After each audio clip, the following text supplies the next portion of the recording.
From the 11 Alive studios, this is the Georgia Vote with Faith Jesse and Zach Merchant. Well, good morning and welcome into the Georgia Vote. I'm Zach Merchant. Faith Jesse is off today. We begin with Georgia lawmakers debating a bill that could encourage lawsuits against cities that they say are not enforcing federal immigration laws. The measure targets so-called sanctuary cities, though no Georgia city identifies itself that way. 11 Alive's Doug Richards has a look at what the lawmakers are trying to do.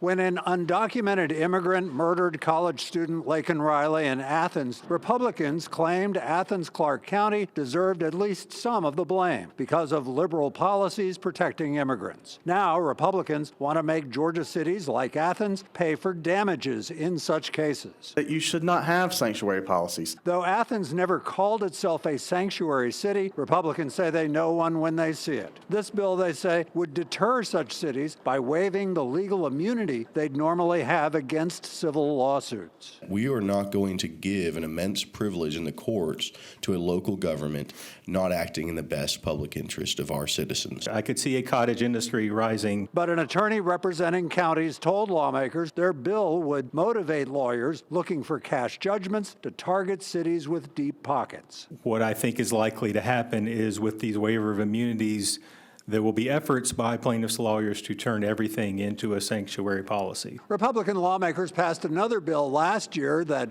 punished so-called sanctuary cities. The election of Donald Trump since then has fed their appetite. At the Capitol, Doug Richards, 11 Alive News. Now, that bill has passed the Senate back in February, but it has not yet passed the House. Of course, we are now 3 full weeks left in the legislative session. There is still a lot of unfinished business to get through in that time frame. Here are some of the other major pieces of legislation still being considered under the Gold Dome. Governor Brian Kemp's top priority legislation to limit lawsuit verdicts, referred to by some as tort reform. That bill passed the Senate earlier in the session. Also, a high-profile school safety measure backed by, among others, House Speaker John Burns. And legislative efforts focused on gender identity, including a bill that would limit transgender athletes' access to public school sports. The final day of the session, also known as Sine Die, is Friday, April 4th.